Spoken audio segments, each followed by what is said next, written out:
హరి విశ్వమంతటా ఉంటాడు, నెయ్యి పాల అంతటా ఉన్నట్టు, కానీ కనపడడు. ఎవరికి కనపడతాడు? ఎవడు పాలను కాచి తోడిపెట్టి పెరుగు చేసి అందులోకి కవ్వం దింపి చల్ల చేసి వెన్న తీసి కాచి నెయ్యి చేశాడో వాడికి కనపడుతుంది. ఘృతం పిబేత్, వాడు ఆ నెయ్యి తాగి అనుభవిస్తాడు. అలా ఎవడు సాధన చేశాడో వాడికి విశ్వము విష్ణువుగా కనపడతాడు. అప్పటి వరకు విష్ణువు విశ్వముగా కనపడతాడు. అదే మాయ. విశ్వము విష్ణువు ఒకటే అంటే మిగిలిన 999 నామాలు మొదటి నామానికి వ్యాఖ్యానాలు. విష్ణు సహస్రనామం అంటారు, అసలు సహస్రనామం కాదు అది, అదొకటే నామం.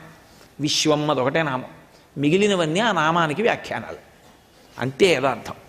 కాబట్టి నేను చెప్పట్లేదు, శుకుడు చెప్పాడు ఆ మాట. హరిమయము విశ్వమంతయు హరి విశ్వమయుండు, హరిమయము కాని ద్రవ్యము పరమాణవు లేదు వంశపావన వింటే అన్నాడు ప్రథమ స్కందంలో.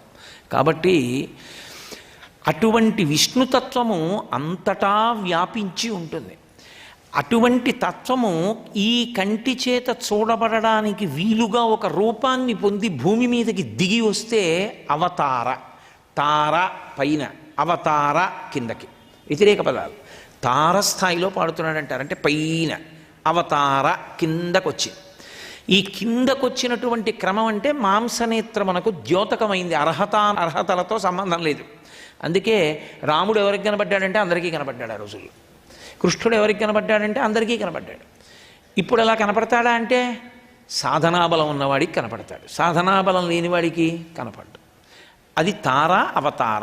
బలరామకృష్ణులు ఇద్దరూ అవతారమే కాబట్టి వాళ్ళకి సర్వజ్ఞులు. అందుకని బలరాముడు రాలేదు. ఆ చెయ్యబోయే లీలలో ఒక విచిత్రం ఉంది, అది కృష్ణుడు ఒకడే చెయ్యాలి, తన స్పర్శ ఉండకూడదు అక్కడ. అందుకని రాలేదు బలరాముడు. అది సర్వజ్ఞత్వం అన్నమాట. నాకు వర్తమానం ఒకటే తెలుస్తుంది, భవిష్యత్తు తెలియదు, భూతకాలం తెలుస్తుంది. భవిష్యత్తు తెలిసి ఉండడం విశేషం. ఇప్పుడు జరుగుతున్నదో పాటు జరగబోయేది కూడా అంత స్పష్టంగానూ తెలిసి ఉంటుంది ఈశ్వరుడికి. దాన్ని సర్వజ్ఞత్వం అంటారు. అన్నీ తెలిసి ఉన్నవాడై ఉంటాడు. కాబట్టి బలరాముడు రాలేదు. కృష్ణుడు గోపాల బాలులతో కలిసి వెళ్ళాడు. ఆయనకి తెలియదా కాళింది మడుగు ప్రమాదం అని? తెలుసు. కానీ అవతలవాడి ఖాతాలో తగిన పాపం పడితే తప్ప ఈశ్వరుడు శిక్షించాడు. అది ఈశ్వరుడికి ఉండే లక్షణం. తాను శక్తివంతుడని, అవతలవాడు అధర్మాత్ముడని తెలిసిందని చంపేయడు. ఆయనే చెప్పాడు భాగవతంలో ఒక చోట, నేను జోక్యం చేసుకోవలసి రావడం అంటూ జరిగితే కొన్ని కారణాలు ఉంటాయి, ఆ కారణాలు ఏర్పడితేనే నేను జోక్యం చేసుకుంటాను, లేకపోతే నేను జోక్యం చేసుకుని చంపనని చెప్పాడు. శుద్ధ సాధులందు, సురలందు, శృతులందు, గోవులందు, విప్రకోటియందు, ధర్మపదవియందు, తవిలినాయందు వాడెన్నడులుగు నాడు పట్టి వధింతు. ఈ 7 జోలికి ఎప్పుడెళ్తాడో నాకు శక్తి ఉందని అప్పుడు ఈశ్వరుడు అవతారం తీసుకొని చంపుతాడు. కాబట్టి ఇప్పుడు గోపాల బాలులతోటి, ఆవులు దూడలతోటి కలిసి ఆ కాళింది మడుగు వైపుకి వచ్చాడు. ఆ పిల్లలకు అక్కడికి వచ్చేటప్పటికే దాహం వేసింది. వాళ్ళు అవి నీళ్లు కాబట్టి వాళ్ళు ఈ నీళ్లు తాగచ్చా అండి అని ఎవరిని అడగరు. ఇప్పుడు వాళ్ళు తమ మనస్సరోజములను సమర్పించారు కృష్ణుడికి. వాళ్ళకి అన్ని విషయాల్లో కృష్ణుడు ఉన్నాడు, అది నమ్మకం. కాబట్టి ఇప్పుడు వాళ్ళు ఆ కాళింది మడుగులో దిగి నీళ్లు తాగేశారు. ఆ నీరు విషమైపోయింది కాళీయుడున్న కారణం చేత. అందుకని వాళ్ళు వెంటనే అందులో పడిపోయి మరణించారు. పరమేశ్వరుడు అనుగ్రహించాలి అంటే ఆయన తనంత తానుగా అప్పటికప్పుడు అనుగ్రహించాలి అనుకుంటే ఆయన ప్రసన్న దృక్కులతో చూస్తాడు. ఆయన రక్షించడం అనేటటువంటి ప్రక్రియ ఎప్పుడూ చూపులతోటే ఉంటుంది. కేవలం అలా ప్రసన్నంగా చూస్తాడు. ఆయన అలా చూసిన కారణం చేత విషము అమృతమవుతుంది, అమృతము విషమవుతుంది. ఆయన ఏమైనా చేయగలడు తన చూపుల చేత. అందుకే శ్రీకైవల్యపదంబు చేరుటకునై చింతించదన్ లోకరక్షైకారంభకు భక్తపాలన కళా సంరంభకున్ కేళిలోల విలస దృగ్జాల సంభూత నానా కంజాత భవాండ కుంభకు మహానందంగన డింబకున్నని ఉపనిషత్ రహస్యాన్ని తీసుకొచ్చి తెలుగు పద్యంలో ఇమక్షర పోతన గారు. కేళిలోల విలస దృగ్జాల సంభూత నానా కంజాత భవాండ కుంభకు. కేవలము తన యొక్క దృక్కుల చేత, చూపుల చేత సమస్త బ్రహ్మాండములను సృజించి నిర్వహించి లయం చెయ్యగలిగినటువంటి శక్తివంతుడు అన్నారు.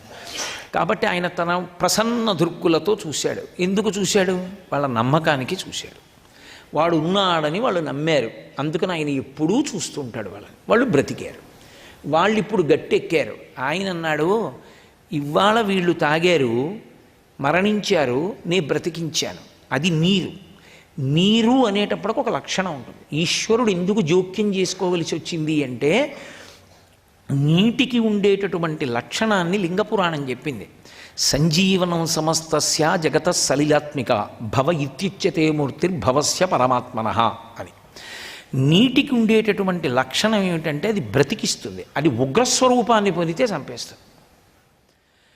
వరద వచ్చేసింది అనుకోండి చచ్చిపోతారు. సాధారణంగా నీటికి ఉండే లక్షణం ఏమిటి అంటే అది ప్రకోపించకుండా ఉన్నంతసేపు నీరు బ్రతికించే గుణంతో ఉంటుంది. అందుకే నీటికి ఈశ్వరుడికి అభేదం పంచభూతాల్లో. ఈశ్వరుడే నీటి రూపంలో ఉంటాడు. అందుకే చూడండి, ఎప్పుడైనా ఓ కుంభాభిషేకం చేయాలనుకోండి ఏం చేస్తాం? ప్రధాన కలశాన్ ఉంటుంది, ఆ నీటిలోకే ఆవాహన చేస్తాం. తజ్జలాన్ అని నీటికి ఈశ్వరుడని పేరు. ఈశ్వరుడే నీరు, నీటిలోకి ఈశ్వరుడు కాదు, ఈశ్వరుడు నీరుగా ఉంటాడు. అందుకే సంజీవనం సమస్తస్య జగత సలిలాత్మిక. ఈశ్వరుడు నీటి రూపంలో ఉండి బ్రతికిస్తుంటాడు. వేదంలో ఒక మాట ఉంది, అప్పులు వాటి యొక్క మాహాత్మ్యము అని మహానుభావుడు ఆయన వ్యాఖ్యానం కూడా చేశారు వేదంలో, వేదమంత్రాలకి. ఆ నీటికి ఉండే లక్షణం ఏమిటంటే పోతున్న ప్రాణాలని వెనక్కి తెస్తాయి అవి. సర్వం శ్రీ ఉమామహేశ్వర పరబ్రహ్మార్పణమస్తు. స్వస్తి.